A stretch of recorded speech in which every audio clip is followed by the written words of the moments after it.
Sporto.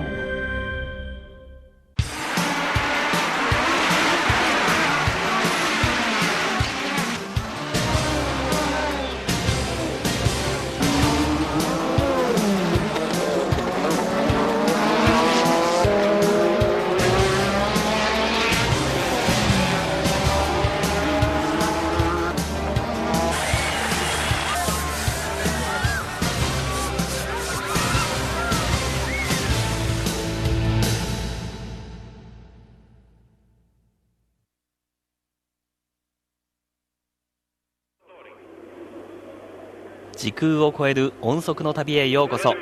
F1 レジェンズ、今回は1985年5月5日のイタリア・イモラ、シーズン第3戦サンマリノグランプリへと招待いたします。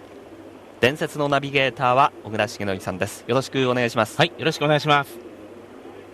さて、この週末なんですけれども、はい、天気は天気が良くなくてですね、日曜日も夜半から雨が降って、朝のウォームアップはウェットで行いました。で、決勝の前に上がったんですが、まだこのようにすっきりしないお天気です。そしてポールポジションにはアイルトン・セナ。はい、前回ポルトガルに続いて2戦連続のポールですね。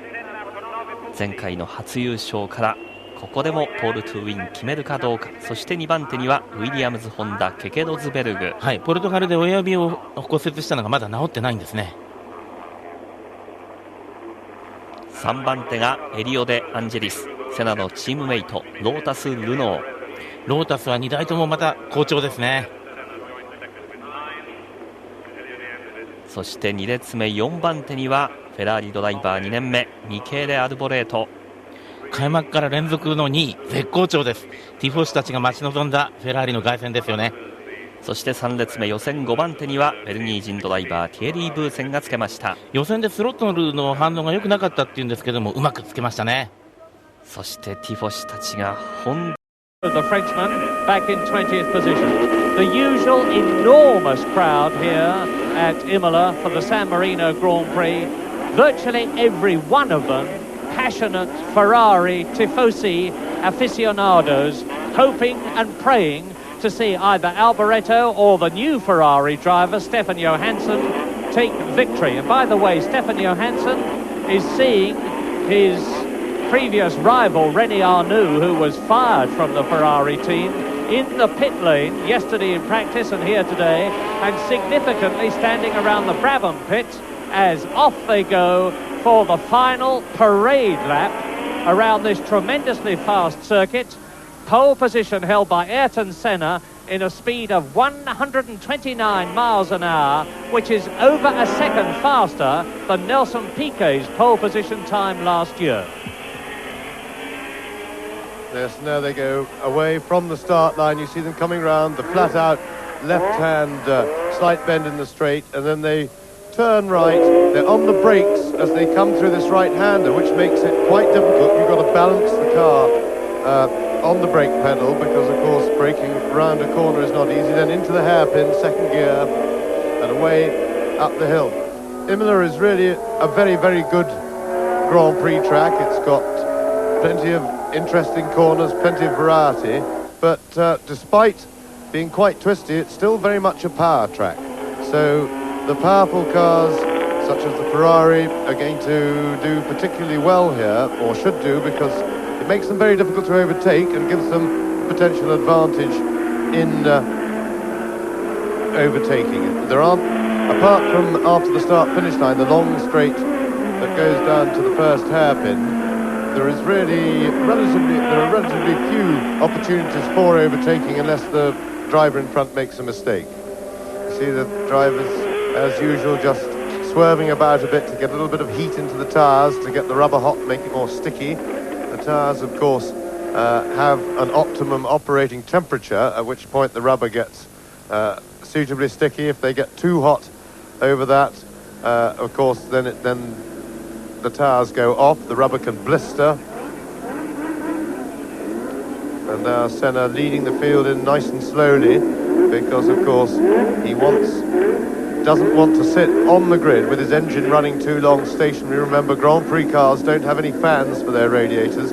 They depend on movement through the air to keep cool, and of course the clutch tends to drag as well, and you don't want to sit in neutral and then hope to put the car in gear just when the red light comes on. That's too late with only 3 or 4 seconds, because they're quite difficult to get into first gear.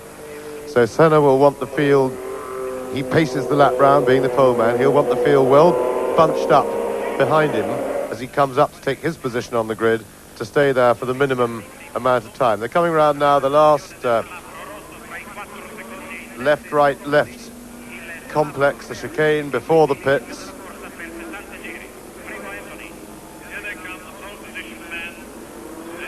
A tremendous performance in practice by Rosberg. They're giving a little bit, all having a little practice start there, just squirting them up to get everything ready. Now watch this very carefully. Last year at the start, Niki Lauda and Rosberg were left on the line and had to recover. And it's absolutely critical, of course, that they get away cleanly and smoothly when the lights go from red to green for this 60-lap race. 188 miles, just a whisker short of it. Ayrton Senna in pole position for the second time in 2 Grand Prix in the John Player Special Team Lotus car. Just behind him, you can see the white car of Keke Rosberg. Then immediately behind Senna, his teammate, the black and gold car of Elio De Angelis. Senna's away beautifully, so is De Angelis. Up comes Alboreto into 3rd position. Behind Alboreto already is Alain Prost in 4th position as they stream round the Tamburello in 5th gear. It's Senna leading, De Angelis 2nd, Alboreto is in 3rd position, Prost is in 4th position, and Keke Rosberg challenging for 5th with Nigel Mansell right behind him in 6th position. In 7th place, it's Niki Lauda as they go up to the Tosa bend. That's a tight hairpin down into 2nd gear. Senna is into it first. Now, as they go round and away uphill, and now plunging down, it's still Senna leading, and it's still Alboreto in 3rd position, and it's still De Angelis 2nd. Yes, Keke Rosberg was a little bit slow off the line then, but he was certainly charging as they came over the brow of the hill. He was having a look, and Prost now having a look round the back of Alboreto's car. But we were off to a pretty clean start, and one would have to say that all the favourites are up at the front at the moment. 2 McLarens, 2 Lotuses, 2 Williamses, and all the leading men got away pretty cleanly.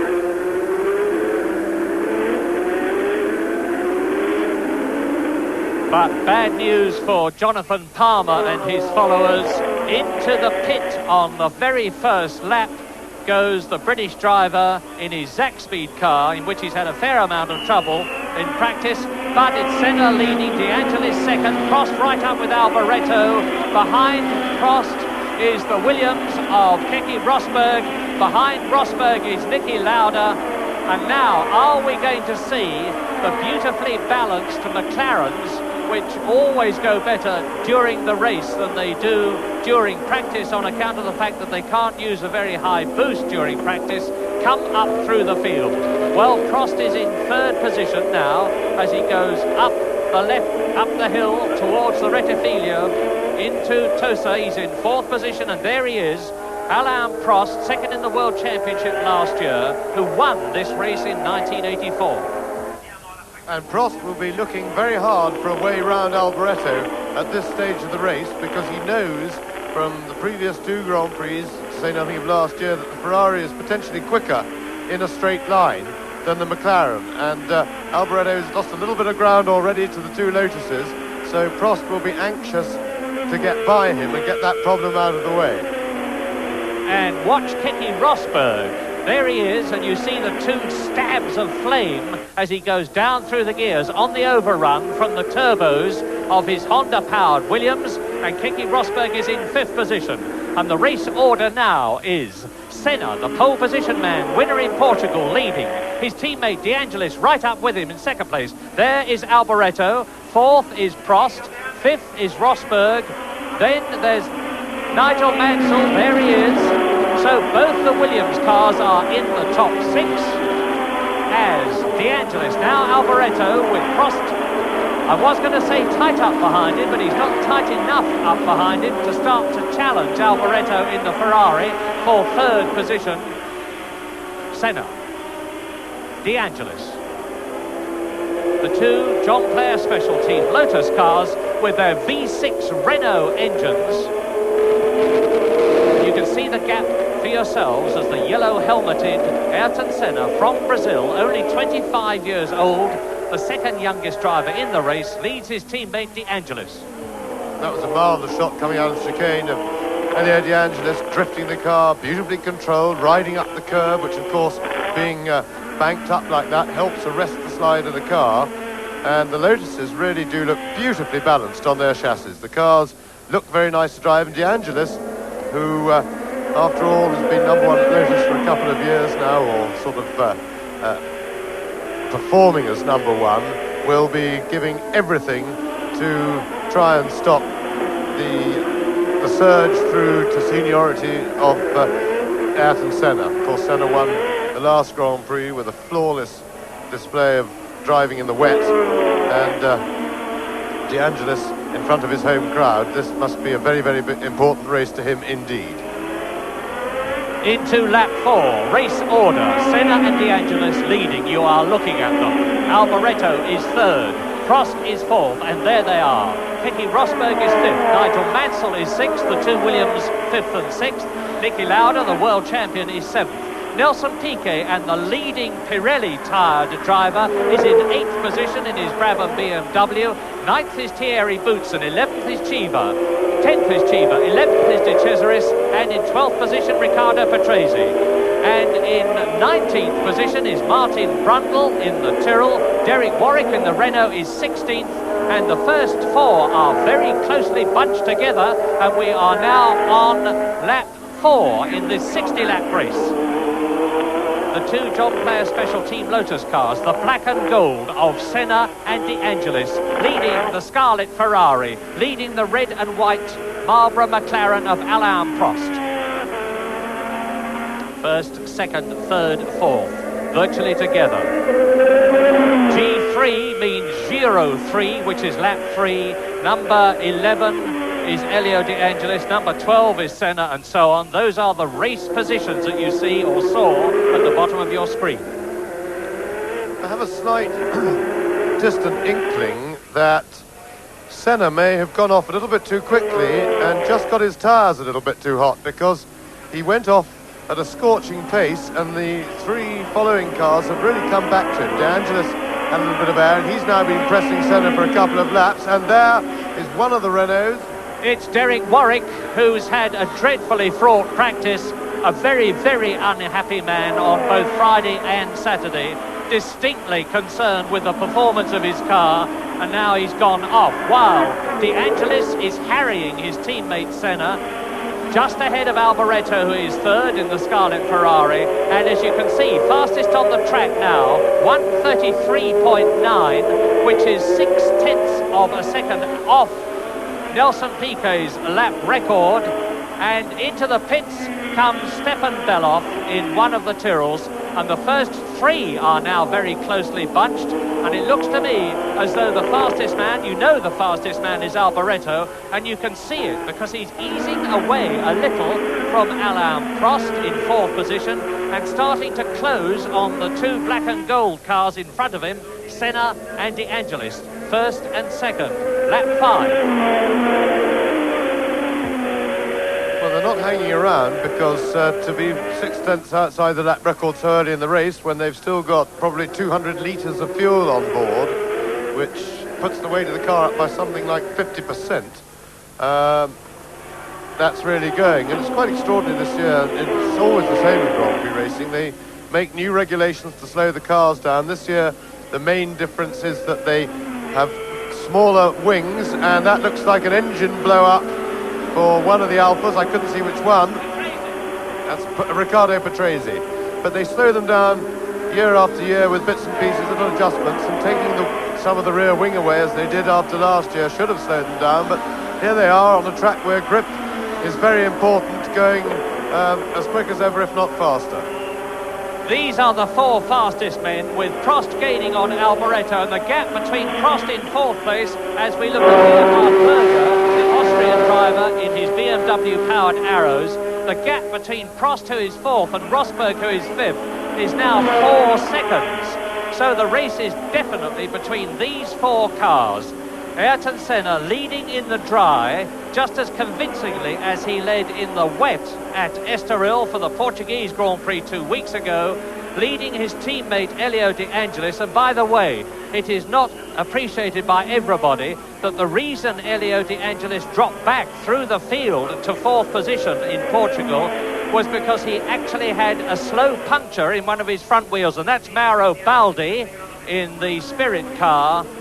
He had a pretty bad race, and Berger has come into the pits, and that's one of the Brabhams. It looks to me like Francois Hainaut, indeed it is Francois Hainaut, right across the track. I don't know where, but thankfully the marshals are getting him out of the way. I think it's on the incline up to the Aqua Minerale bends, and behind his helmet you can just see the TV camera from which we are hoping to see pictures later on. Senna leads, De Angelis second, Prost right up with Alboreto in third place. Those four pulling away from Rosberg fifth, Lauda sixth, Piquet seventh, Mansell eighth, Chiva ninth, Boutsen 10th, De Cesaris 11th, Johansson in 12th position, Warwick is in 15th place, and Brundle is 19th.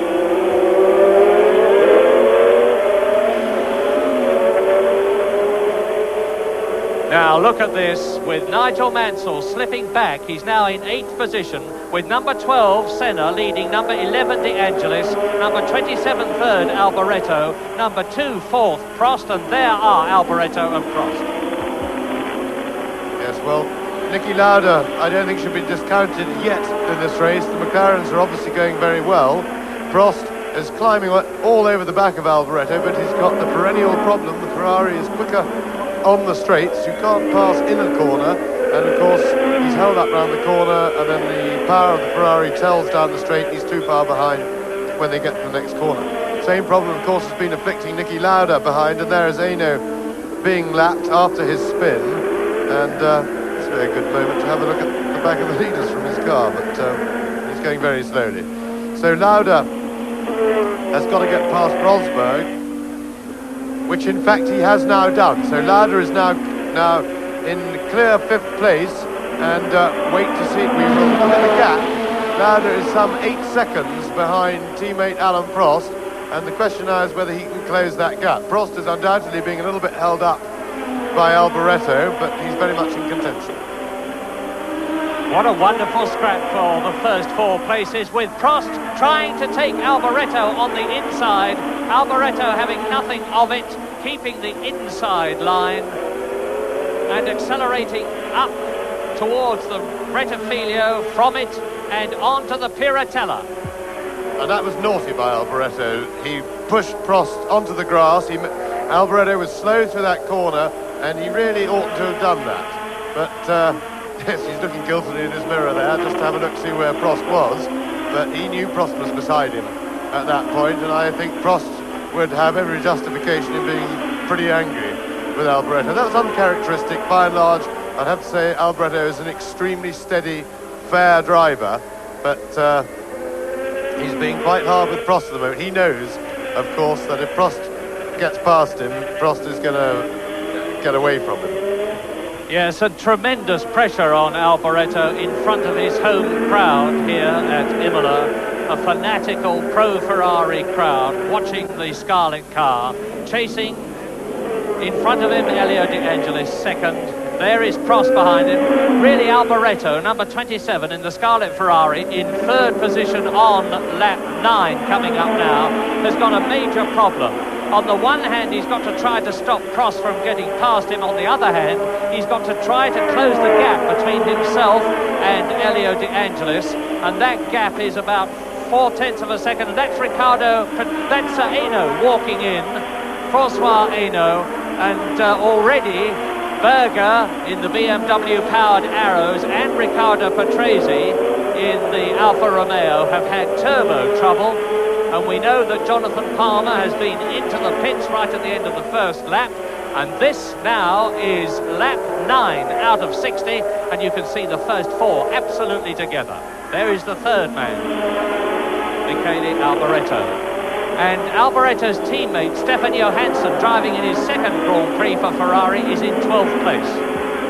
And Lauda, now with a clear track in front of him, is in fact closing on the leaders. His gap to Prost is now down to 7.5 seconds. He's just under 10 seconds behind Senna in front, and he's closed that gap, and he's closing it at about a second a lap. Alain Prost has to be the danger man in this race. He won here last year, second in the World Championship. Of course, he won in Brazil, the first race of 1985. His second equal in the World Championship with Senna, 9 points each, compared with the 12 points of World Championship leader Michele Alboreto is 1 place ahead of Prost as they go round the Tamburello. Now they're in 5th gear. From here they go very quickly indeed at about 180 miles an hour up the Rettifilio, under the bridge, and then down into 2nd gear at about 95 miles an hour for the double left-hander at Tosa. Then they start to climb at about 150, 160 miles an hour up to the left-hander under the bridge here. Now they start to go downhill. There's Niki Lauda. They start to go downhill, down the Piratella, onto the Acqua Minerale, a new chicane that was built into the circuit to slow it down. And that car you saw behind Niki Lauda then was Nelson Piquet. And that is very interesting, because Piquet has come through the field. Remember, he's now in 6th place, and this is certainly the best showing we've seen from Pirelli tyres. Remember, the Brabham team are on Pirelli tyres. All these leading runners up until Piquet on Goodyear tyres. Pirelli have never as yet had any great success in Grand Prix racing, but having taken the Brabham team onto their books this year, they've done a tremendous development programme. And Piquet also was very quick in the warm-up this morning, although it was a difficult point of the form because the track was damp and they were running some 20 or more seconds off the pace. But that's a very heartening news, because Piquet, of course, is probably the best driver in the business at the moment, and it's good to see the good drivers up front, and that's very encouraging. I suspect that Prost is the fastest man on the track, or would be, if only he could get past Alboreto. Alboreto, of course, is on the racing line, which is where he should be. And Prost, now there, Alboreto through to take De Angelis, and 2nd place, Michele Alboreto, to the joy of the Tifosi on the hillside, overlooking the Piratella ascent, is up into 2nd place ahead of Elio De Angelis. Now, does this mean that De Angelis' tyres are starting to go off? There's Senna leading. I'm not sure what it does mean. I was so unexpected that I think De Angelis was expecting it as little as I was, and I think he was just simply caught napping. He hadn't covered. That's a corner where you can take pretty well any line into the corner. He was taking the conventional line, not watching in his mirrors, thinking probably that Alboreto was busy dealing with Prost, but well, he doesn't seem to be going quite as well as he did. So as you say, Murray, he may just have got his tyres a little bit hot. This is a critical stage in the race, with the cars carrying so much fuel. And look at the Ferrari banners there waving away, the Ferrari fans in the crowd. You'll see as you go past the grandstands. Senna laps Baldi. Now Baldi's in the way of Alboreto, and I'll tell you this, if Alboreto catches and gets past Senna, there's going to be a national holiday declared in Italy very shortly, and there'll be a gigantic eruption from the Ferrari Pro crowd. Yes, I have to say that I think De Angelis is in some sort of trouble. Prost is now taking him. He's going to get him, and Nelson Piquet has come into the pits. Can't see why as yet, but I suspect it might be tyres. I think they may have gone on a soft compound. But so Prost through into 3rd place, and sadly, I think De Angelis is possibly in some sort of trouble. Andrea De Cesaris changing his Pirelli tyres on the Ligier in the pits, and indeed James was right, because Piquet is having a Pirelli tyre change in the pits, and it looks as though the Pirelli race compound is too soft in comparison with the Goodyear compound, and it certainly looks as though Michele Alboreto is going to be challenging Ayrton Senna for the lead very shortly on lap 12 out of 60 in this most exciting Grand Prix that we've had in 1985. Ayrton Senna in the yellow helmet on the Lotus leads Michele Alboreto, number 27 in the Ferrari. Then in third position is Alain Prost. Fourth in the white helmet is Elio De Angelis. In fifth position it's Niki Lauda, and now up into sixth position has come Keke Rosberg as Nelson Piquet has gone into the pits, and we are now on lap 13 out of 60. Senna, Alboreto, Prost, De Angelis dropping back. So we have a Renault V6 powered John Player Special Lotus in the lead from the V6 Ferrari. Then the V6 tag powered McLaren of that man, Alain Prost. Then the second of the Lotus cars driven by Elio De Angelis. Yes, I think De Angelis is in a little bit of tyre trouble, and I think, funnily enough, by looking at Senna's tyres then, they seem to be marking up a bit. So this looks, you see, the problem is the teams didn't have a chance this morning to run full tanks and race tyres on a dry track, so there's a bit of guessing, and even Alboreto's tyres looked as if they've grained up a bit. What happens is when the tyres overheat or the compound's a little bit too soft, the rubber on what is normally a smooth surface of tread ripples a little bit, and you can see the ripple there, particularly on the left rear tyre of Alboreto's car. So I have a nasty feeling that all the leading runners are in some sort of tyre trouble. I'm trying to see Prost's tyres. Senna's looked marked. Certainly De Angelis's do. So do Alboreto's. The McLaren is a very gentle chassis. Funnily enough, it seems to be the left rear that is worst, and Prost's looked to have a little bit of marking, but his tyres do look better than the others. We've said very little about Ayrton Senna that we're looking at now, but this masterful young man is driving a superb race, carried now by Michele Alboreto second with Alain Prost right up with the Ferrari. Because, don't forget, that this is only Ayrton Senna's 17th Grand Prix, and Prost challenging Alboreto, trying very hard indeed. Now, Prost is definitely faster than the Ferrari, but he can't get past, and Alboreto's not exactly helping him. Yes, further to confirm that I think they are all in a little bit of tyre trouble is the fact that Lauda, who's running clearly on his own, has not yet, as far as we know, beaten Alboreto's fastest lap. And it's not normal, with no other adverse conditions like oil or water on the track, that fastest lap should be set so early in the race. And I really think, and here we are, there's another quick lap from Prost. So Prost is under 1:33 now, 32.9 for Prost. He's gone a little bit quicker, and he seems to be in less trouble. And Lauda, in fact, is catching that group of three. Lauda is some 4 seconds behind De Angelis. He's about 8 seconds behind Senna, who leads. And that's De Cesaris. De Cesaris, I wonder if that's a tyre problem, but for whatever reason, De Cesaris in the Ligier has gone off, and one of the many cranes is going to lift the Ligier away from the circuit, out to safety for both the Ligier and the competitors who are still left in the race. Now, Alain Prost's fastest lap of 1 minute 32.9 is 0.4 of a second faster than Nelson Piquet's last year lap record of 1:33.3. So De Cesaris helmet off, and now we have three cars together with Elio De Angelis dropping back, and with Niki Lauda in fifth place gaining on him, and it's Senna leading in the Lotus, it's Alboreto second in the Ferrari, it's Prost third in the McLaren, up the Rettifilio into the Tosa Benz, and that is Mauro Baldi in the Spirit out of the race. Yes, I can't remember ever seeing Alboreto drive block so determinedly.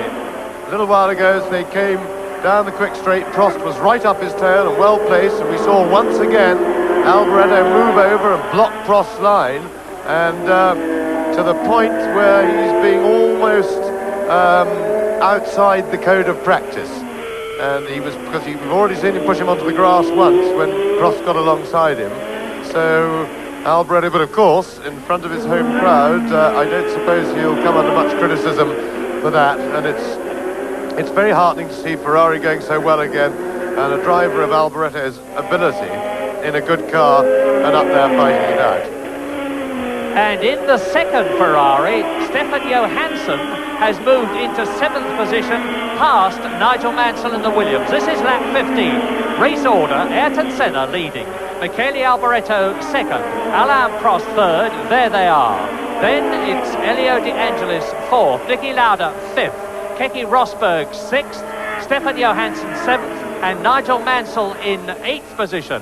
Boutsen is 9th, Chiva 10th, Tolbeg 11th, Jacques Lafitte is in 12th position, Derek Warwick is in 14th place, Martin Brundle is 16th. And Lauda has caught Elio De Angelis and is now challenging De Angelis for 4th place, and it's important from Lauda's point of view that he should get past him quickly, because you think it would be good. And that's the remains of De Cesaris's accident. A very neat piece of reversing into a parking slot there, although he did adjust the parking slot a bit. But it's important to Niki Lauda to dispense with De Angelis very quickly, because De Angelis is definitely in trouble. I suspect it's tyres, but not serious enough trouble to be easy to pass. And Niki is catching the leaders, but he doesn't want to be delayed. And by the way, Andrea De Cesaris went off at the Tosa bends, which was where Martin Brundle had his accident yesterday. 12 Senna leads, 27 Alboreto. 3rd position 2 Prost, 4th 11 De Angelis, 5th 1 world champion Lauda. In 6th position number 6 Keke Rosberg, 7th Johansson, 8th Mansell, 9th Boutsen, 10th Chiva. Now there's the Tyrrell Ford, the only non-turbocharged cars in the race, and watch these turbo cars eat it down the straight. They're just going to drive right past him. The power difference is really huge. The power difference, something like 300 horsepower, which means 25 miles an hour on the straight, and Prost is now going for Alboreto, all over him, to the left, to the right, and Alboreto holds his line in his 2nd place. Well, that was really a moment. Unfortunately, we lost the shot just at the critical moment, because how Alboreto fended Alain Prost off then, I was really convinced that Prost had got him, but this is stirring motor racing from these two drivers. Yes, we haven't seen a Grand Prix like this for a long time, with 3 of the top drivers in 3 different cars absolutely together for the first 3 places. Ayrton Senna, and there is Piercarlo Ghinzani in the new Osella in the pits after a very rewarding practice, 9th fastest in the warm-up this morning, and now after 16 laps, Senna, Alboreto, Prost, De Angelis 4th, Lauda closing up in 5th place, Keke Rosberg is still 6th, with Stefan Johansson starting to challenge in the 2nd Ferrari. In fact, Johansson right up with Rosberg, and I think we're going to see 2 Ferraris in the top 6 before this race is over, and it's not beyond the bounds of possibility that one of them, probably Alboreto, could win. You can see that Johansson there is ahead of Keke Rosberg, so Johansson is up into 6th position.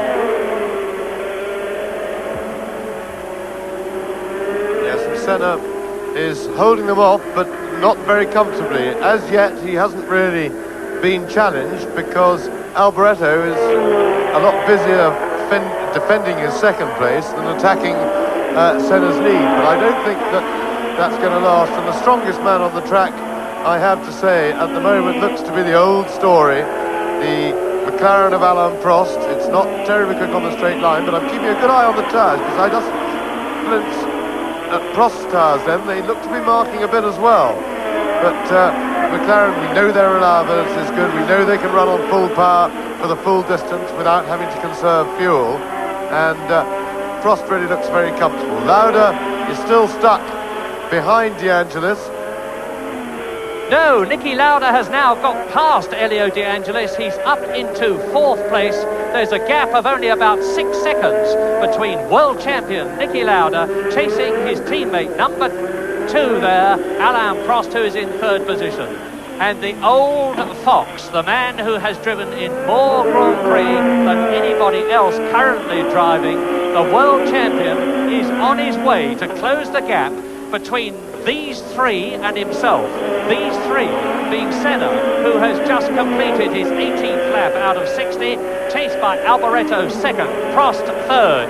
Lotus leads Ferrari, leads McLaren. Fourth position, McLaren of Lauda. Fifth position, Lotus of De Angelis.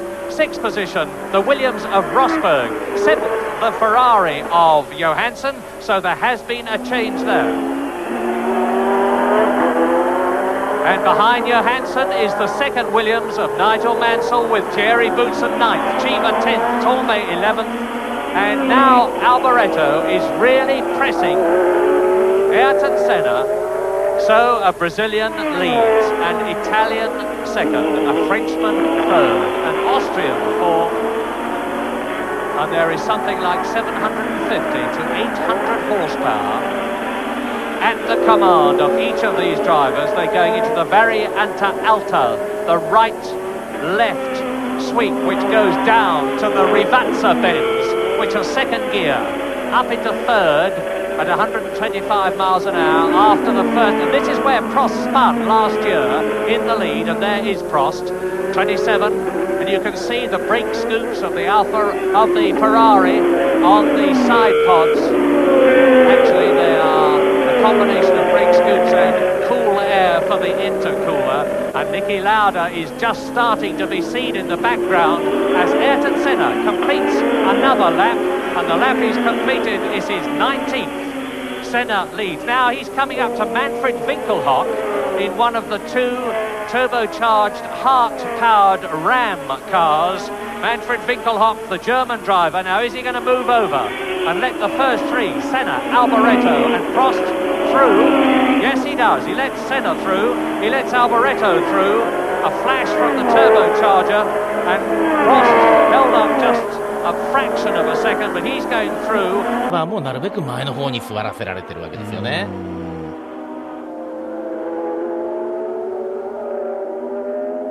And gaining. De Angelis slipping out through the field, fifth but still in the points. Rosberg is in seventh place because Johansson has now definitely passed the Williams, and Stefan Johansson in the Ferrari, the Swedish driver, in his second Grand Prix for the Maranello concern, is in the points. Yes, Niki Lauda now is definitely catching the leaders. He's under 5 seconds behind teammate Alan Prost, only 7 seconds approximately away from Ayrton Senna. So Niki Lauda has done his usual trick, not qualified as well as his teammate, but settled in with the race car very well, taken his time getting into position, and now Niki Lauda is very much in contention.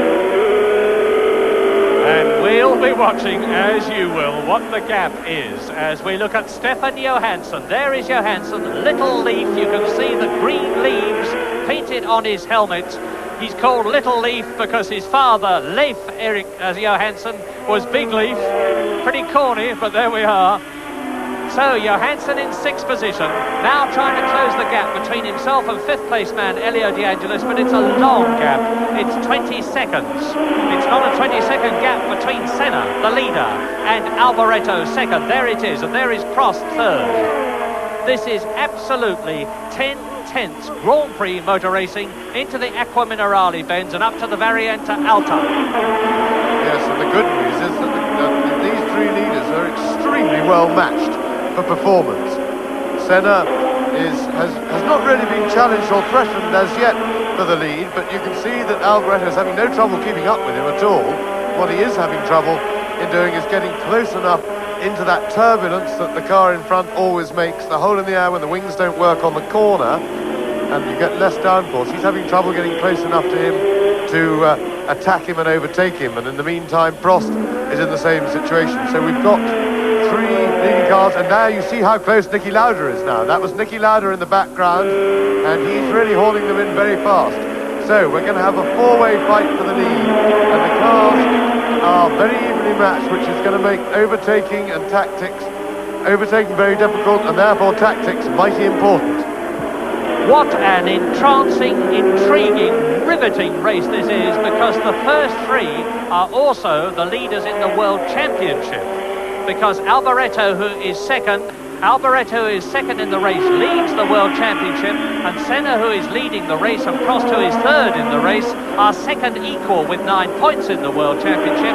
Niki Lauda, of course, is really being stung into action because he failed to finish at both Brazil and Portugal, as Alboreto is now really pushing for the lead, and Niki Lauda in fourth position but gaining needs points. Yes, and Alboreto actually had a look to see if he could get down the inside and outbrake Senna into the chicane there. He didn't really have much of a chance, but that's the first time so far in this race that Senna's lead has come under any sort of real attack. So, Alboreto is now more concerned with attacking for the lead than with defending his second place from Prost behind, and he's, the last 3 or 4 laps, he's been closer to Senna than Prost has to him. You see how close Lauda is behind now. So Alboreto beginning to look for a way around Senna. And Nelson Piquet is starting to move up through the field again, having changed his Pirelli tyres. He is in 10th position now. The race order: Senna, Alboreto, Prost, first, second, third. Lauda gaining fourth, De Angelis fifth, Johansson sixth. Those are the World Championship point scorers at the moment, and Prost is going through this time. Prost is going to take second position, or is he? He is not. Well, that was the left-hander at the Tosa Bends, and if Prost could get past Alboreto, he would very quickly, I suspect, be up with Ayrton Senna in a masterly display of driving. 30-year-old Alain Prost from Saint-Croix in Switzerland, although of course he's French. This is his 76th Grand Prix. He's won 17 of them. He's trying to make it 18. Alboreto doing his best to stop him, willed on by this enormous patriotic Italian crowd, and Prost right front almost clips Alboreto's left rear. The problem Alboreto's got now, I said he was starting to look around it, but I think Alboreto's in a bit of trouble and Prost is through. So Alboreto, difficult to say what the problem is, but he certainly seemed to slow a bit, and he was blocking everywhere he could, but Prost has finally done it, and I anticipate, and there of course is Lauda in the background getting very close. See there's little puddles left over from this morning's rain, but of course the racing line is dry, but Prost was forced off the racing line there to drive round Alboreto. That almost looked like a bit of gearbox trouble. It looked as if he missed a gear. But Lauda is on top of Alboreto now, so Alboreto is in definite trouble, and it looks mechanical. I suspect that Alboreto slowed right down, and he looks like it's quite serious. I thought at first it was gearbox, but it's hard to tell from here.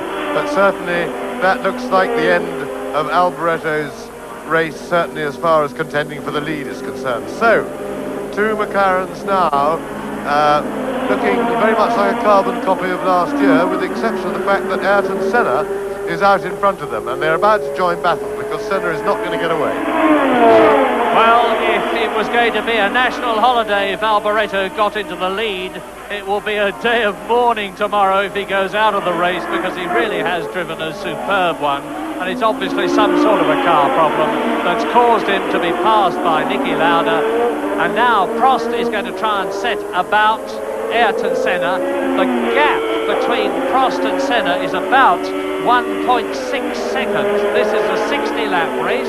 They are on lap 24. So now it's Senna leading, Prost second, Lauda third, and there, very much in flames, is Jacques Laffite's Ligier. That's obviously a turbo blaze, and of course Laffite will be able to see that conflagration in his wing mirrors. He is coolly parking the car somewhere safe, but he's going to be out of it like a cork out of a bottle in just a moment as Senna completes another lap. Now you can see the gap, and that is Alboreto still running but being passed by Winkelhock. Now, since the Ram is miles an hour slower than the Ferrari, that indicates the trouble that Michele Alboreto, the Ferrari #1 driver, is in, as Winkelhock who is now in 14th position, goes through, and into the pits comes Michele Alboreto, having been right up to second place. Let's see what happens. There's no sign of the tyres being changed. The clock is being run as an automatic procedure to see what the tyre change time would have been, but it's totally irrelevant, because to the gloom and despondency of the crowd over his left shoulder, although the tyres are being changed as a matter of routine, Michele Alboreto looks to me as though he's out of the San Marino Grand Prix. Well, he's certainly out effectively anyway. Well, Alboreto's demise then gave Ayrton Senna a little bit of a breathing space, and Prost was away a bit, and really Prost is surprisingly, with the difficulties having of getting back that little bit of air, and if anything, Senna has extended the gap. So Senna, probably driving a very good tactical race, is now really, he saw the gap behind him, and he's done the right thing. I think he's really pushing at the moment. He's probably happier about his tyres, because remember, we felt they were all in a little bit of tyre trouble early on. But of course, as the car gets lighter, also the volume of rubber on the tyres as they wear gets less, and so they retain less heat. The car isn't so heavy, and so if you have tyre problems early in the race, if you can just nurse them through that spell, and there goes Alboreto out of the pits, out of contention for a major place in this race. And it's all down to Senna now, as Alboreto leaves the pits on new tyres, with the labels still on. Those are the white marks that you can see. They never bother to take them off because they're very rapidly scrubbed off. It's all down to Senna now. And is that a Ferrari touring in the background? Yes, of course it is. It's Alboreto, who is touring in to retire, and Johansson has passed his teammate, and it's all down to Senna. There he is, to try to prevent the McLaren steamroller from taking over again, as it did in Brazil, the first race of the year. And Niki Lauda, with everything to gain by catching and passing his teammate, is now charging for second place. There is the second place man, and you've just seen the caption which indicated that Niki Lauda is the fastest man on the track, and he's catching Alain Prost. There are no team orders, I repeat, no team orders between Prost and Lauda in the McLaren team. And Niki Lauda, knowing that Alain Prost already has 9 points, second in the World Championship, equal with Senna, will definitely be trying to get ahead of his teammate. And Lauda slowed right down then. In the chicane before the pits, Lauda appeared to slow, and you see he's now gone from the picture. I just saw him slowing then. I thought maybe he'd missed a gear through the corner, but that looks like trouble for Lauda, and at the moment I'm afraid we can't see from our commentary position where he's gone or what's happening. We'll just have to rely on what we see on our monitor here. But Prost is now closer to Senna than he has been ever since Alboreto forced him back a little bit when he started to slow. Incidentally, Alboreto's problem apparently was some ignition problem. They changed the spark box on the engine. He's gone out again to see if that's cured it. Keke Rosberg is out. We are now on lap 27 out of 60, with Ayrton Senna in the yellow helmet in the black and gold JPS Lotus, leading the red and white McLaren of Alain Prost, last year's winner. Third was Niki Lauda, but now it will be Elio De Angelis with Stefan Johansson fourth. Nelson Piquet well up into the points in 5th position. Nigel Mansell in 6th position. It's an exciting and an intriguing San Marino Grand Prix. And with Alboreto touring in now, coming into the pits, I suspect definitely to retire. They go across the line to complete another lap. In comes Alboreto again. Senna, who we know is an enormously mature young man for his 25 years, and quite the most unflurried, unflappable, cool driver I've seen for a very long time. A world champion, if ever I saw one in the future, is now trying to maintain a gap between himself and Alain Prost. So, you see the first two, with Alain Prost having broken the lap record, 1 minute 31.925, fastest man on the field, closing the gap between himself and Ayrton Senna, the race leader. Third, was Lauda, but now it's De Angelis. Fourth is Johansson. Fifth is Piquet, and in sixth position, Nigel Mansell.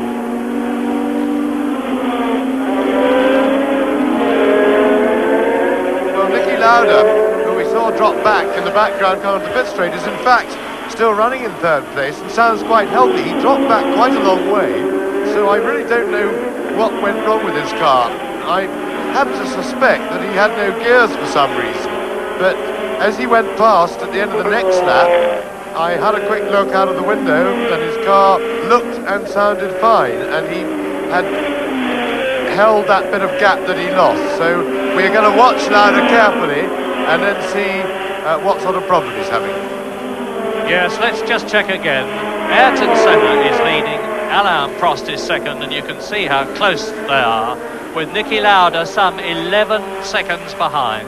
Then Elio De Angelis, fifth is Johansson, and sixth is Piquet.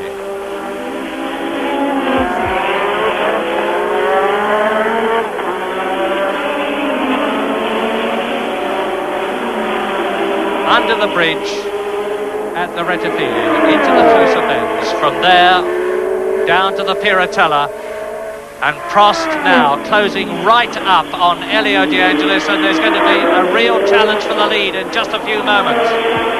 Yes, Prost is now beginning to harry De Angelis. We've seen he's just put up fast this lap. He's obviously, what tyre troubles they appeared to have, the tyres were a little bit marginal in the early part of the race. I thinkプロストに対してセナがどう戦うのか。で、大体プロストに追われたドライバーって、例えば、87年のポルトガルのベルガーなんかもそうですけど、はい、こうミスをしたりとか、それすごくこうミスを誘うプレッシャーかけますよね。で、これに対して、まだ、デビュー2年目のセナがどこまで耐えられるのかなっていうのが、その先ほども言いましたように。In Portugal, for that big battle for second place between Prost and Elio De Angelis, when Prost was climbing all over the back of De Angelis, but couldn't pass him because every time they got to the straight, De Angelis drove away from him, and it looks as if Senna has got the same advantage. Just let's watch them down the end of the straight. Prost is picking up the toe now. In fact, he's picking up the toe well, but he wants to get on the other side of Senna to get the braking into the left-hand corner. He's got to get to the inside, so he's got to go around the outside through that right-hander of the braking area. This is the 30th and half distance lap. The gap between these two, Senna and Prost, first and second, and Niki Lauda, who is third, after some sort of problem, is 12 seconds. Lauda is 5 seconds ahead of Elio De Angelis, who is fourth, who is 12 seconds ahead of Johansson, who is fifth, who is a long way ahead of Nelson Piquet, who is in sixth position. Nigel Tombe is in 10th place. Warwick is up to 11th place. Manfred Winkelhock, a lap behind, is in 12th position. Martin Brundle is in 13th place in the non-turbocharged Ford-powered Tyrrell. But all eyes, naturally and understandably, are on this superb battle between 25-year-old race leader Ayrton Senna in the Lotus and 30-year-old Alain Prost, second in the World Championship last year. And these two are equal in points in the World Championship, 9 each. Prost won in Brazil and Senna won in Portugal. Prost looks to be very well placed this time, better placed than on the previous lap. And it's a question really of whether Senna is going to make room for him. We really are looking at the wrong thing. And, well, we missed all the excitement there, I'm afraid. But what happened was obviously Senna took the outside line round the right-hander in order to be placed to push Alain Prost the long way round when they got to the left-hand hairpin. In the meantime, behind them, Niki Lauda, after that rather strange hiccup in his progress, has got going again and is holding the gap, although he's some 11 seconds behind Alain Prost at the moment. The man that you saw retiring was Philippe Alliot in the heart-powered Ram. You're watching the battle for the lead between Senna and Alain Prost. But there is a terrific battle going on further down the field, and I hope we'll see it, for 7th place between Nigel Mansell in the Williams, between between Gerhard Berger in the Arrows and Eddie Cheever in the Alfa Romeo. And now, on lap 31, it's Senna, Prost, Lauda, De Angelis 4th, Johansson 5th, Piquet in 6th position, Mansell, Boutsen and Cheever 7th, 8th and 9th. Torbay is in 10th position, and everybody up to, but not including Torbay, has been lapped by the leaders, and Ghinzani is now being lapped in the Osella by Senna and Prost. And that could be the break that Prost needed, because I think Ghinzani held Senna up a bit, although in fact Prost isn't as close, quite as close there as he was on the previous lap. So, but Prost isn't going to pass him going that side. He's going to have to try and jump him after the right-hander and into, as they're hard on the brakes of the left-hander. A very difficult situation, but he can't quite get himself in the position he needs. And of course Senna always has the right to force him the long way round, which he's doing very well indeed. Little crooked-nosed Alain Prost, the professor they called him, and still do, because of the way he applies himself to his motor racing. He's no more of a professor than the very serious-minded Ayrton Senna, who is one of the most professional racing drivers I have ever met, notwithstanding which he's got a very good sense of humour. And they're carving their way through the tail-enders now, and as James has just said, if Senna puts a wheel wrong passing one of these tail-enders, provided Prost is close enough, and he's not quite close enough at the moment, as they come down to the Rivazza again, and it's Martin Brundle that they're catching now. Brundle, who is in 12th position, one lap behind in the Ford-powered Tyrrell, in good shape after his very frightening-looking accident yesterday. And if Senna puts a wheel wrong, getting past Brundle or any of the other men that he's lapping, it could be Prost's opportunity, because certainly Alain Prost is close enough now. Yes, he was beautifully placed through there. You watch the Lotus, of course, Senna gets his foot on the power a little bit earlier, but Prost is well placed in the tow again, but he only seems to be able to get half alongside the very aerodynamic Lotus, and I don't think that's going well. He's not, a lot of pushing time, but Senna still has the inside for the corner, you see, and that is Alain Prost's problem. Senna is doing everything right in front. Prost is potentially quicker than him, but Prost, having a look now, they're all over each other, and this is really tremendous stirring stuff. They're both, Senna, despite his relatively new arrival on the Formula One scene, believe me, is a very experienced driver, very experienced at wheel-to-wheel racing, and he was had a reputation sometimes when being challenged for the lead in Formula 3 of being a little bit hot-headed, a little bit overprotective to his lead, but I think we're looking at a more mature Ayrton Senna now. That was a couple of years ago, but Prost is giving him every ounce of pressure he can. Both of these men brought up in the very hard, competitive world of kart racing. Senna second in the World Championship twice. Prost the next kart European champion. But Senna withstanding the enormous pressure that the more experienced Grand Prix driver, Alain Prost, is applying to him in an incredibly matured way. And the Gérard Ducarouge designed chassis powered by the Renault engine is standing up to the John Barnard designed tag powered McLaren extremely well. Now there's another tail-ender coming up.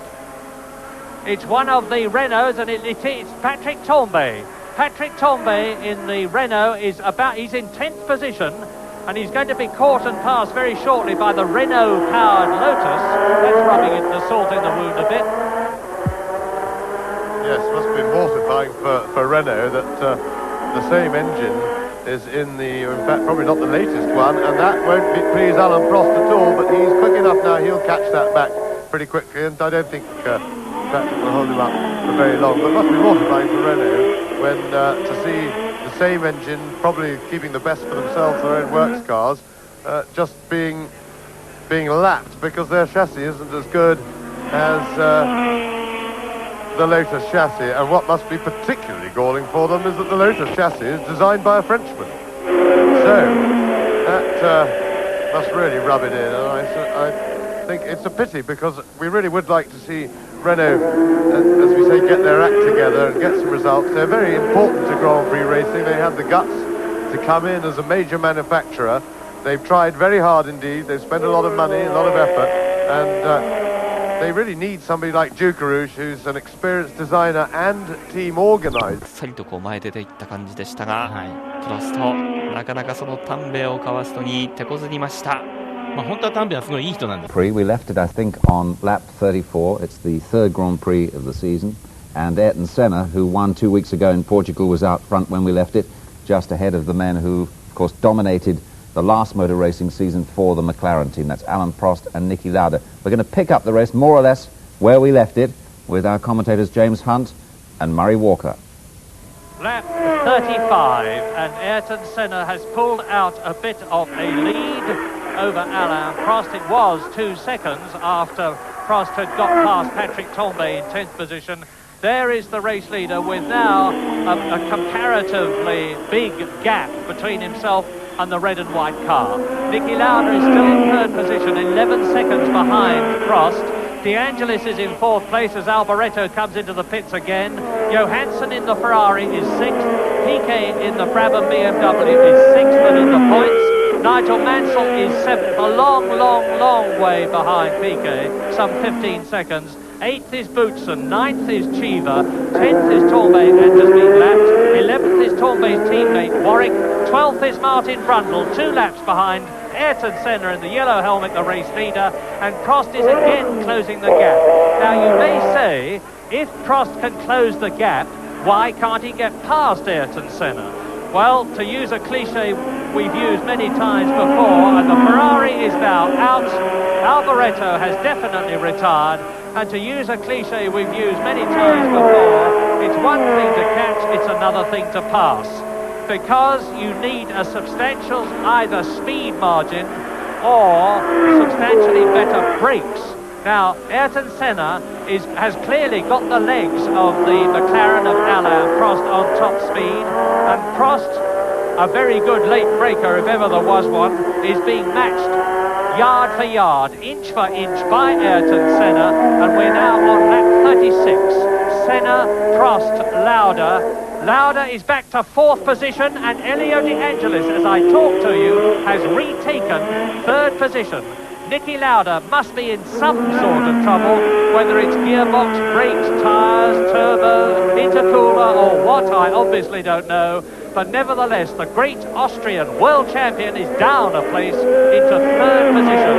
And we have 2 JPS Lotus cars and 2 McLarens in the first 4 places. And that is Michele Alboreto talking to the Italian interviewer, explaining his retirement from the San Marino Grand Prix.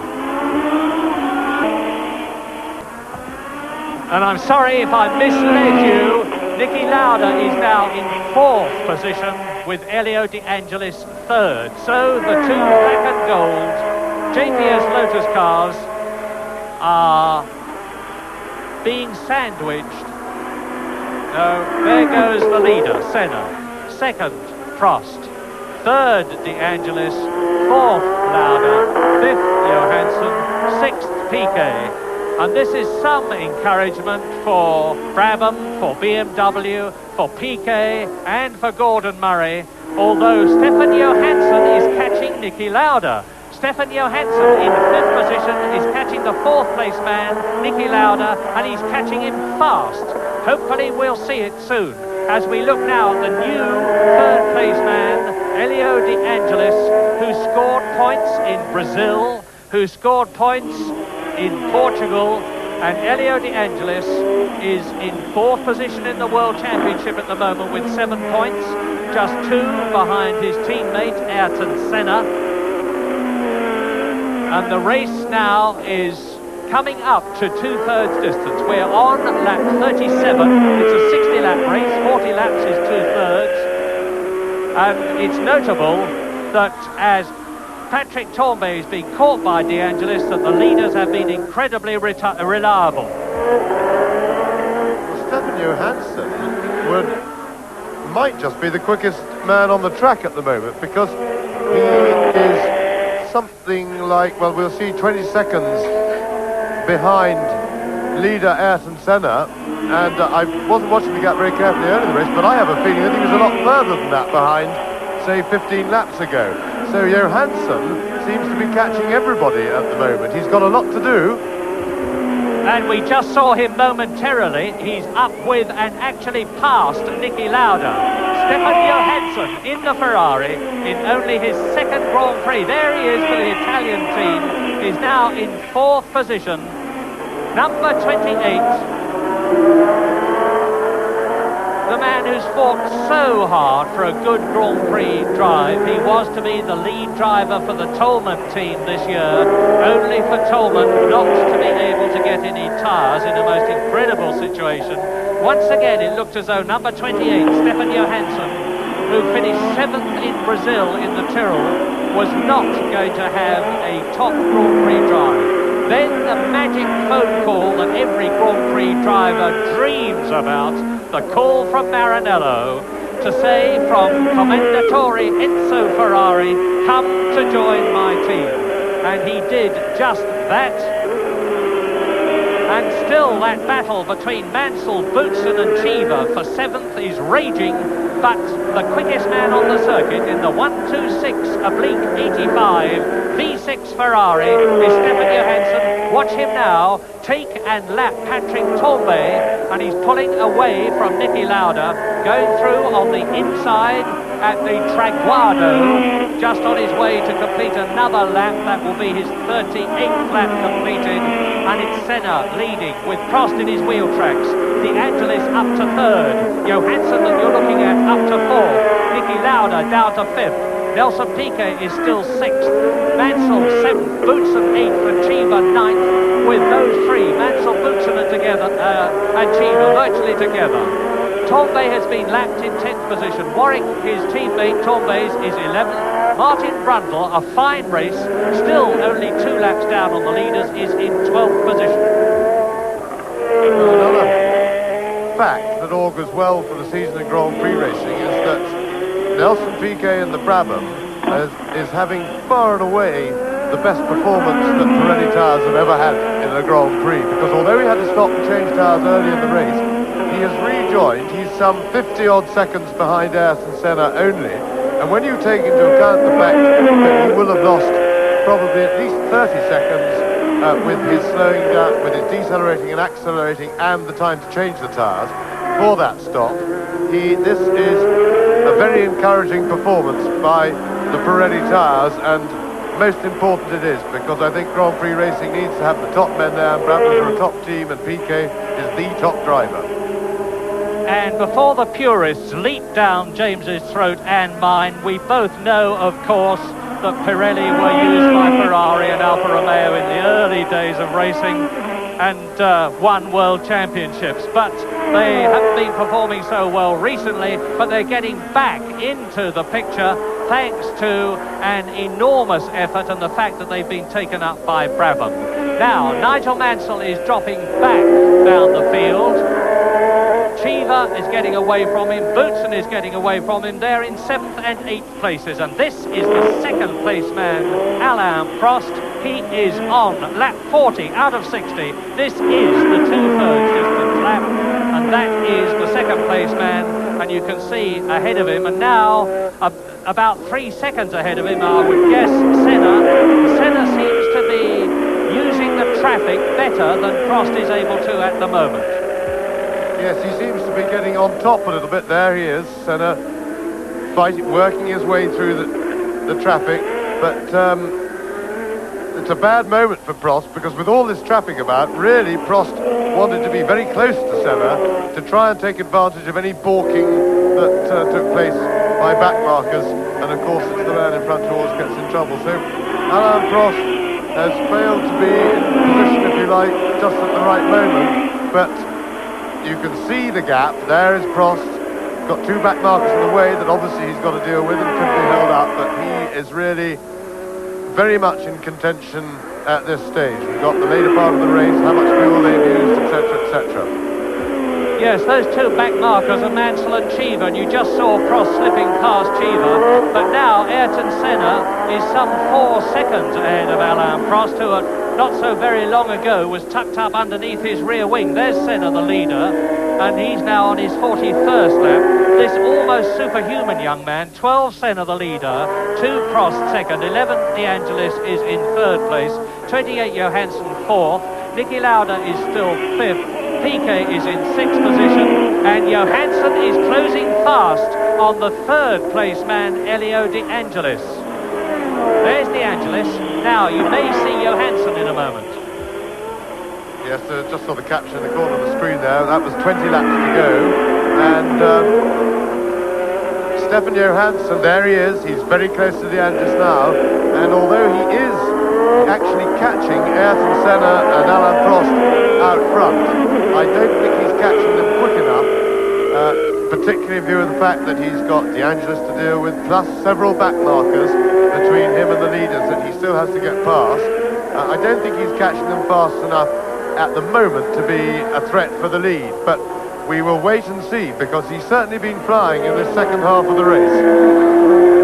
Yes, amongst the useless information I'll give you is that Stefan Johansson is actually a qualified chemist, and he's not putting that to much use at the moment, but my goodness, he's catching De Angelis.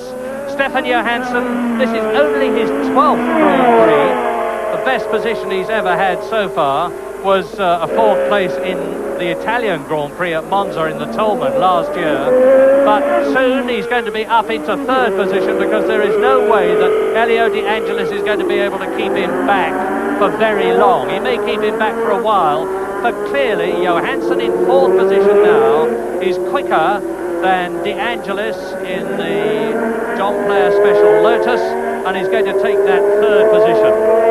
After a long career in karts, Formula 3, Formula 2, Formula 1, Group C cars, the big Porsches, Johansson actually had an attempt at driving in Grand Prix as long as 1980 in the doomed Shadow team, which quickly faded from the scene, and he's trying very hard indeed. You see him, saw him almost lose the rear end of the Ferrari there. Well, this is certainly an inspired performance from Stefan. He, as everybody I'm sure knows, joined the Ferrari team at Estoril and really didn't particularly get to grips with the car there, which is fair enough, and your very first race for a new team, having joined at such short notice. And then I think he was probably a little bit disappointed with his practice performance here. It seemed a little bit lackluster. He wasn't nearly as quick as his teammate Michele Alboreto, and one felt that really he should have been settled in by now. A gifted driver can adjust pretty quickly to a new car and team. And Jackie Stewart and I were chatting this morning. He's here for American television, and we felt that he really hadn't quite got the hang of it, and it put a bit of a question mark over his ability. But I don't know about Jackie down in another commentary box, but I'm certainly eating my words on that score, because he's really driven a most inspired race, and this looks very good, and that will increase his confidence for the future in the season. I'm sure you'll see that he will throw the car around a lot more in practice following this fine performance. And a very interesting thing about Stefan Johansson is that the Italian crowd have really taken to him, just as they almost literally worshipped the late Gilles Villeneuve and René Arnoux, incidentally, who was fired from Ferrari before the Portuguese Grand Prix.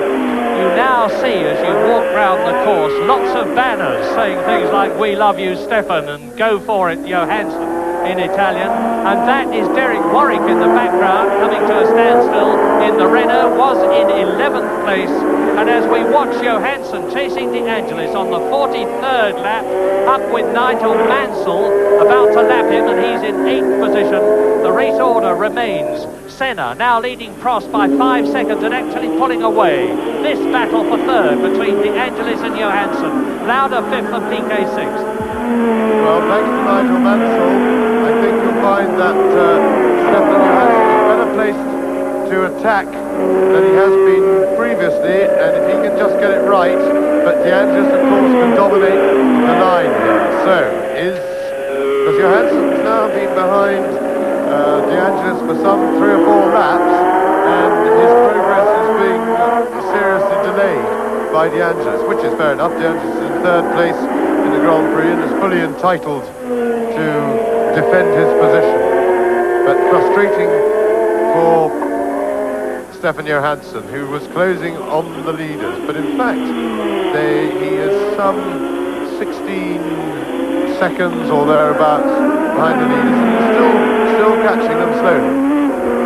You would expect there to be some urging on for Italian Elio De Angelis from the vast Italian crowd, but that's not the case. I see not a ripple of excitement about him, but I see a great deal of excitement about the prospect of Johansson in the beloved Italian Ferrari catching and passing the Italian driver. Derek Warwick, by the way, has come into the pits, and the indication of how much the crowd love Ferrari is the time when Riccardo Patrese, an Italian leading, went off in the Brabham to be passed by Tombe, and they nearly went mad.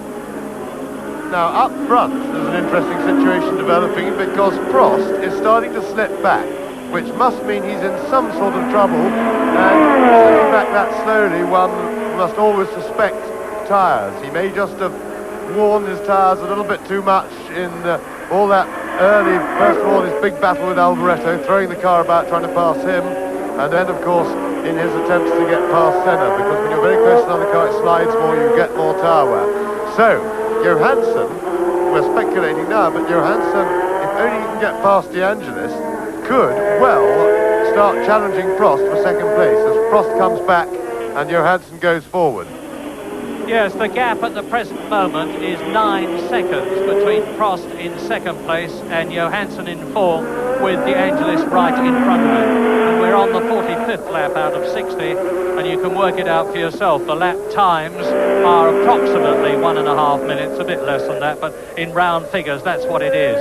So that will give you an idea of how much time and distance Stefan Johansson has got to try and get past Elio De Angelis, who, as James says, is certainly not cooperating to let Johansson pass, but why should he? And he's driving perfectly fairly, is De Angelis. So it's the John Player Special Lotus cars first and third, with Senna leading, Prost in second place, now 7 seconds behind Senna. De Angelis is 10 seconds behind Prost in third position. Johansson, you can see for yourself, is breathing all over De Angelis' gearbox in fourth place. Niki Lauda is now some 30 seconds behind Johansson in fifth place. Piquet is still in sixth position, but has been lapped. And Boutsen, now as I talk to you, Boutsen has moved into sixth place in the Arrows BMW ahead of Nelson Piquet. So, again, with 15 laps to go, as indicated by the -15 in the top left corner of your screens, it's Senna leading Prost. De Angelis here, third, leading Johansson fourth. Lauda is in fifth position, Boutsen is in sixth place, and so after all their efforts, the Jackie Oliver and Alan Rees and Dave Wass-led team are seeing one of their Arrows cars in the points again, in sixth place. Renault engine leads in Senna's car. Well, Stefan's beginning to have to look at other corners on the way around the track to see if he can find a way around, but he seems a little bit bereft of ideas on how to tackle this De Angelis problem, because the Lotus has got just enough down the straight, and he's not close enough here where he needs to be, because he needs to be absolutely up De Angelis' gearbox as they come out onto the past the pits and onto the main straight, and he's far too far behind to challenge at this point. He was having a look as they came down the hill just before the final chicane, and I think he would have been better advised to have stayed in behind, kept it neat there, so that he could challenge here. But it's frustrating for Johansson in one way, because I'm sure that if he could only get past Elio De Angelis, he could have a very good run at Alan Prost, who is currently in second place, and I think that he'd stand a good chance of catching him. I'm sure Prost is in a little bit of trouble. Certainly must be, because the gap is 8.5 seconds now between leader Senna and second place man Prost. It's still 8 seconds, 7.5 actually, between Prost and De Angelis. And a point for you aficionados who are watching is that Elio De Angelis, who's now coming up to lap some back markers and could get into trouble and let Johansson through, is actually using the new Renault V6 engine, the EF15, unlike his teammate Senna, who's using the older type of motor. And Martin Brundle is lapped, and De Angelis actually has time to take his hand off the wheel and give a quick wave of acknowledgement and thanks as he goes into the double left at the Rivazza, onto the Varianta Bassa, through to complete another lap, which will be his 47th completed in this 60-lap race, with Johansson right behind him. And still, Stefan Johansson, the Swedish driver in number 28 Ferrari, who lives in Kensington in London, incidentally, in only his 12th Grand Prix, is not quite close enough to Elio De Angelis to be able to come out from under the black and gold wing in front of him and hopefully dive through and take that third position. But now he is. And there's 1, 2, 3 cars in front of them. But on the hill, on the drag up the Rettifilio and into the Tosa bends, the grunt of that new Renault engine is clearly greater even than the Ferrari motor, because Elio De Angelis pulled out a few feet, a few vital and much needed feet. So 12 Senna leads, 2 Prost second, 11 De Angelis third, 28 Johansson fourth, 1 Lauda is in 5th position, and 18 Boutsen is in 6th place. You look down from the Goodyear airship on the battle between, on the right, De Angelis, on the left, Johansson. This is the Rivazza bends again. Little straight now into a right-hander, then into the right-left at the Traguardo. Second gear, 95 miles an hour. There's the right-left. Now into the left-hander, and the right-hander, which leads into the start and finish straight. And with De Angelis and Johansson catching those back markers, one of which is Nelson Piquet. Back marker, he said. Nelson Piquet is in 7th position, and he's right up with Boutsen.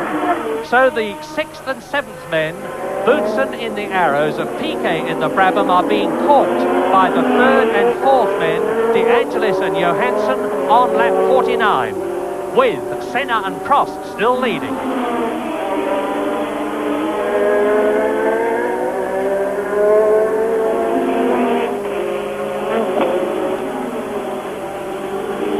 Italian driver, British car.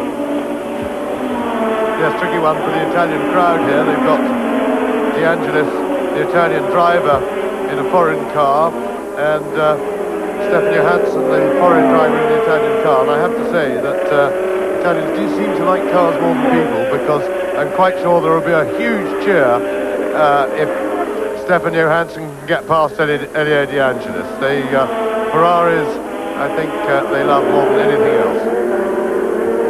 And look at this, because as I said, Boutsen and Piquet, battling for 6th position, have now got right up behind them.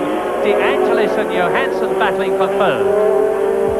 This is a potential opportunity for Johansson to get past, because Boutsen and Piquet are very busy battling amongst themselves, and they're not going to probably have enough time to make room for De Angelis, and so it's essential that Johansson watches very carefully and looks for the gap. Piquet goes through to 6th ahead of Boutsen. Johansson tries to take, and he does it. Stefan Johansson takes Elio De Angelis and bumps wheels, and now he's going to go through and try and take Boutsen and lap him. De Angelis fights back, but he's lost the opportunity now, and with Stefan Johansson now in 3rd position in the Ferrari, he's done it. He's got past exactly as James said he might, and watch and listen to the crowd. Fantastic stuff, very exciting stuff. I got nearly as excited as if I'd been in one of the cars then, because you had to get through, but he's now blocked by Boutsen, and he's had to force his way out. I think they just touched rear wheels then, but of course he had the one saving grace was he had the inside line for the next corner. And so it is not all over yet though, because Johansson has still got to deal with these back markers on the cars he's lapping, and of course they're not being very helpful to him at all. Now, Boutsen really should let him go, but he's got a little bit of breathing space back to De Angelis. And on this, the 50th lap, Alain Prost has taken 2 seconds out of the lead of Ayrton Senna. He's now only 6.5 seconds behind Senna in the JPS Lotus. He is 5 seconds ahead of Johansson, who is now third, but still held up by Thierry Boutsen. Fourth is Elio De Angelis now. Fifth is Lauda, and Boutsen, who is in 6th position, has been lapped. Yes, and Johansson is not that far behind Prost. I think that's why Prost has suddenly picked up again. I think he was conserving himself, trying to nurse second place on the basis that he realised that he couldn't catch or race Senna. But with the news that Johansson was getting closer and closer, and of course De Angelis at the time, I think he's probably put on a bit of a spurt. So it's a question really of whether good shot there into the cockpit of Johansson muscling the car through that little tight chicane.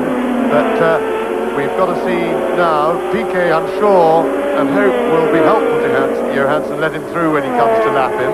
But because if he's not, it'll be a problem, because the Brabham is very quick in a straight line, as we saw the way he went past Boutsen there. Nelson Piquet in 6th position, Boutsen in 7th place, Lauda 5th. Then De Angelis, but here is the race leader, Ayrton Senna, who has led from the very first lap, from pole position, right through to this, the 52nd lap, and barring trouble, and I emphasise that, with this now 7.5 seconds lead that he's got, must win his 2nd Grand Prix in succession. And if he does, I emphasise, Ayrton Senna will have 18 points in the World Championship. Alain Prost, who is currently on 9 points, will add 6, which will make 15. Michele Alboreto is out of the race, and he led the World Championship with 12 points, gets no points for this. So that would mean to say that only in his 2nd year of Grand Prix racing, after only 17 Grand Prix, Ayrton Senna, the race leader that we look at now, would be leading the World Championship. But there are still 8 laps to go, including the one that he's on. He's on his 52nd lap in this 60-lap race. And you see, as I drew to your attention at Estoril, the vortices spuming up from the rear wing of Senna's JPS Lotus as he goes down the descent to the Rivazza now. He's going into the left-hander, now the right, which leads him through to complete another lap, which will be the end of his 52nd lap. Ayrton Senna, now the dominant driver in Grand Prix racing this year, without a shadow of a doubt, is demonstrating that even the mighty Marlboro McLaren team, which won 12 out of 16 Grand Prix last year, can be beaten. And it's a very, very happy return to the top of Grand Prix racing. And there, now let's identify, can we, that Marlboro McLaren. It's Niki Lauda. Niki Lauda is touring, so Niki Lauda's going to lose his 5th position, I'm sure, to Nelson Piquet, although there's a big gap because Lauda was a lap ahead of Piquet. He may just have to keep going in order to retain his 5th position, and that's one of it's the Alfa Romeo of Eddie Cheever. So yet again, for the umpteenth time in the last 3 years, and with their sponsorship under debate, the Alfa Romeo team have lost both their cars. There is the world champion going very slowly by his standards, incredibly quickly by anybody else's, as Senna goes round the left-hander, under the bridge. He's coming through now to the Variante Bassa, and then onto the Traguardo to complete yet another lap. How quickly he's reeling them off. This is 53 laps completed. 12 Senna leads. 2 Prost second, 28 Johansson third, 5 seconds behind Prost incidentally, and he's catching him. In 4th position it's De Angelis. 5th is Lauda, who has been lapped. 6th in the points, Nelson Piquet. 7th Boutsen, 8th Mansell, 9th Tombe. Then Eddie Cheever has just retired, so his 10th place has been taken over by Martin Brundle. A magnificent recovery after his big accident yesterday. Johansson goes through and takes Alain Prost. Stefan Johansson is up into second place. Magnificent. Now, watch the Tifosi. See the hats and the arms waving in the background as Little Leaf Stefan Johansson, 28 years old, in only his 12th Grand Prix, only his second Ferrari drive, makes himself the hero of Italy by going up into second place and taking Alain Prost. And the gap now between Senna in the lead and Johansson, who is in second position, catching Nelson Piquet, who is in either 6th or 5th. And look at the flags waving. So, can I check again? Yes, in the lead, Senna. In second place, Prost. In second place, Johansson. In third place, Prost. In fourth place, Elio De Angelis. In fifth place, Nelson Piquet. And in sixth place, Niki Lauda. So Piquet is in fifth place. Niki Lauda has lost that place. And if he's not very careful, he will end up not with only one World Championship point, that's the World Champion of 1984, but no World Championship points, because Boutsen is catching in 7th place Niki Lauda. Yes, and Johansson really needs now to get past Nelson Piquet. I'm surprised, I think Piquet left room for him there, and I think really that Johansson could have nipped inside him. It certainly looked like that to me. Oh yes, Piquet's letting him go. Piquet, ever experienced, he knows what's going on. He is aware of the importance, and that is the battle for second place. You would have seen it on their pit boards, because you've got time to read other people's as well as your own as you go past the pits. And so he very politely and correctly got out of the way. So now Johansson has clear air. He's 10 seconds behind Ayrton Senna. He is definitely the quickest man on the track at the moment, but he's only got a few laps to do it, not enough probably. It's a question of he's got 5 laps in which to do it, so I don't think, even if Senna's in a bit of trouble with tyres, that he's going to catch him. I think Prost was in tyre trouble. I think his tyres must be very worn and tired now, because he didn't appear to be in any other. And I would think Senna is probably in the same boat to a certain extent, but it's just a little bit too late for Stefan Johansson to really have a go.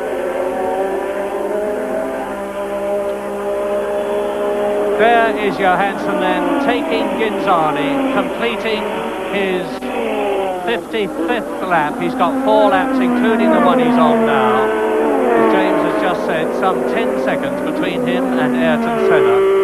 And Senna, the Brazilian, seemingly on his way to his second Grand Prix win in succession, will of course be getting the most clear signals from Peter Waugh, the John Player Special Team Lotus manager, on what his position is. And Senna, with a 10-second lead and 4 laps to go, can really pace himself to victory. 9.160 seconds, that says, with Prost third, De Angelis fourth, Piquet fifth, Boutsen sixth.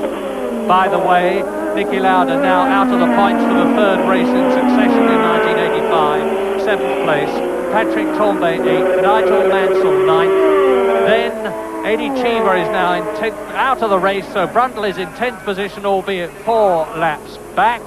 Derek Warwick is in 12th position, and the leader is on his victorious way, not only to win, provided he stays where he is now, the San Marino Grand Prix, but also in the process to take the lead in the World Championship. And of course it will mean that the John Player Special Lotus team will move into the lead in the Constructors World Championship as well. They were leading by they were 1 point ahead, at the start of this race, so now they will be increasing their lead over Ferrari. And it's a long, long time. In fact, it's not since 1978 that we will have had a Lotus driver leading the Drivers' Championship and a John Player Special Lotus leading the Constructors' Championship. a return to the great days of the late Colin Chapman. Ayrton Senna through the Acqua Minerale bends, climbing now to the Variante Alta, down into second gear, 95 miles an hour, lapping Derek Warwick again, closing up on Nigel Mansell, who is in 9th position in the Williams, and surges past the Isle of Man driver, Nigel Mansell. And down he goes, Senna, into the Rivazza, the double lap. Senna's in trouble, could be fuel, so Senna slowed right down out of the blue, and one would hand there is Stefan Johansson right behind him. So Stefan Johansson sets the challenge, and if that's fuel, Senna has no chance of making it. He's slowed right down.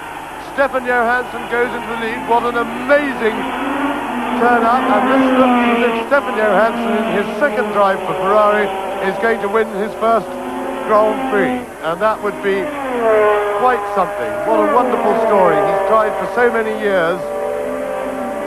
I will tell you this, that the Italian crowd is absolutely beside itself with euphoria and excitement, as well they might be, because as James said, in that dramatic moment, Ayrton Senna has had has had victory snatched from him by Stefan Johansson in the Ferrari, and Stefan Johansson is now on his 58th lap out of 60. Yes, and Senna, if it is fuel, which is the obvious suspicion, probably won't pick up any points at all, because he's unlikely to be able to limp round for 3 laps. And that's Johansson. Johansson's in trouble now. Johansson is probably in fuel trouble, and Prost has now gone into the lead. What an incredible finish to the San Marino Grand Prix. First of all, Senna slows, and Johansson passes in to take the lead. Then Johansson does exactly the same thing. Such is the pace of this race. They have been absolutely on maximum fuel consumption. Now we know that the Porsche designed TAG engine is extremely fuel efficient, and I'll stick my neck out and say it's unlikely that Prost is going to run out of fuel, in which case he will win for the second year in succession. Yes, well, you see what happened. They had a damp warm-up this morning, and the track this afternoon has been very, very quick, which puts up the fuel consumption. We've seen the lap record being absolutely pulverised during the course of the race. They've gone faster and faster, and this undoubtedly will have thrown the fuel consumption plans. And there is Senna parked off the track, presumably out of fuel, and so Senna not even going to finish this race.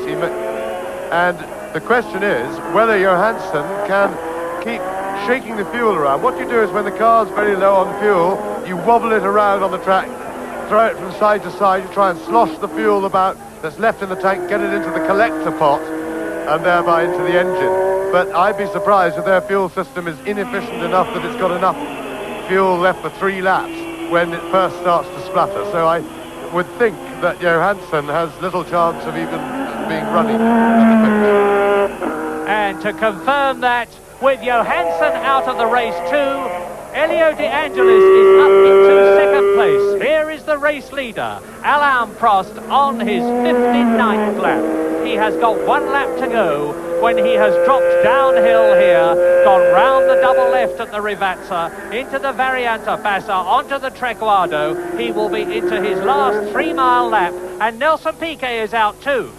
Yes, this extremely fast pace has really caused havoc, but McLarens have always run with a bit of a margin. Now, does Prost know that he's got a huge lead over Elio De Angelis, and therefore can take it really gently around the last lap and not force his fuel consumption? Is he going to take it slowly? Because having seen everybody else drop out like flies, he must be worried. So it's a question of whether the pit have been able to give him the information that he needs. It's so much has happened so quickly, it's possible that Prost doesn't know that he's got a big, big lead.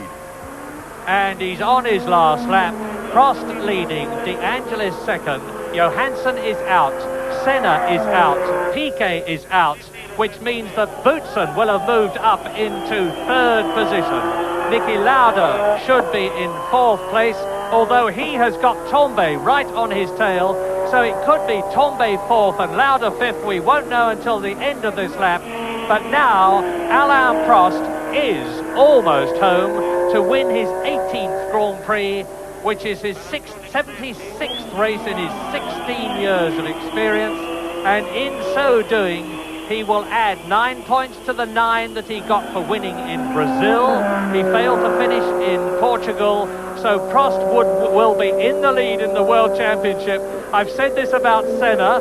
I wasn't going to say it about Johansson because he wasn't, but I've said it now about Prost, and Alain Prost has got a very short distance to go. He's only got now the Rivazza bends, the two left-handers, and then as he comes up to the Variante Bassa and the Traguardo, the right and then the left and the right-left again, he could kick out the clutch and coast home to the checkered flag and victory at San Marino, his second of the year. He's going to do it. Alain Prost is going to win for the second year in succession. Out of the last corner he comes, a victory he probably never expected to get, and Alain Prost is across the line, the winner of the 1985 San Marino Grand Prix. There is Elio De Angelis, second position. So Elio De Angelis's perseverance has got him the 6 points for second place, because he's already now finished in Brazil and Estoril. Thierry Boutsen has run out of petrol on the starting line as the checkered flag goes out for Elio De Angelis to finish in second place. Boutsen was third, and Patrick Tambay is a lap behind him, and Stefan Johansson actually smiling. Well, there is a man with courage and good humour. He will certainly be the hero of Italy, not only for having led, but for the way he deported himself, having had to retire through no fault of his own after a magnificent victory. And that is Niki Lauda touring in. Now, very unofficially, with Boutsen. There's Boutsen pushing in. He's got his front wheels across the line. He's got to get his rear wheels across the line. And now he has done so. So Boutsen has finished. And it's really a matter of conjecture, with Johansson doubling in to receive congratulations and plaudits all round, and well deserved. The fact is that with Prost having run out of fuel on the rundown lap, that's how close it was in this incredible San Marino Grand Prix. Prost has won it. Prost leads the World Championship. De Angelis is in second position, that is for sure. Boutsen third, Tambay fourth, Lauda fifth, Mansell sixth, and I bet we'll never see a Grand Prix more exciting than that. Quite extraordinary end, and there you see a confirmation of how it finished. But since then we've learnt that there's been an objection to the 1 and 2, that's Alain Prost and Elio De Angelis. Something about weight problems, and we've got Murray on the line now to tell us a little more about that. Murray. With the crowds pouring away from Imola in an exciting atmosphere of rumour and counter-rumour, there comes the sensational news that Alain Prost and Elio De Angelis, supposedly first and second in the San Marino Grand Prix, may both have been disqualified. For the regulations state that at the end of the race, the car, minus fuel, must weigh no less than 540 kilograms. Both Prost's and De Angelis' cars are alleged to weigh less than that. If that is so, Thierry Boutsen in the Arrows has won his first Grand Prix, with Patrick Tambay second and Lauda third. But in this atmosphere, anything could happen. All I can tell you is that things are really exciting, to put it mildly, and stay tuned. Oh, we will, but that's how the position would be in the Drivers' Championship if the results stood, i.e. if Alain Prost had finished first and De Angelis second. Prost would take over as leader of the World Championship after 3 rounds. フェラーリ、アルボレートは、2戦連続の2位というのがね、これが生きて12ポイント、タンベイが3位、プロスト結局セナとともに9ポイントで4位ということで、この後の戦いに移っていきます。さあ、そしてロータスが25ポイント、フェラーリ、マクラーレンが追いかけます。小倉さん、はい、前半からとにかく終盤まで何がどうなるんだという最後までわからない手に汗握るバトルが続きましたね。そうですね、すごいバトルでも残り5周でどんどん入れ替わっていった、はい、パワーと燃費、ガス欠か栄光か、これがもうこの時代の、典型的な F1 のスタイルだったんですね。なるほどね、はい、でこの85年というのは本当にドライコンディションだとこういう状況でガス欠がエスカレートしていくんですね。あとは、エリオデアンジェリス頑張りましたね、はい、でもこれが彼の最後の優勝です。はい、でも彼のスピリットは、ジャン・アレジのヘルメットに受け継がれましたし、同じローマ人のフィジケラが受け継いでますよね。いうことになりますね。はい、ということで解説は小倉重則さんでした。ありがとうございました。どうもありがとうございました。次回のレジェンズは85年第4戦モナコグランプリになります。モンテカルロの熱き戦いもどうぞお楽しみに。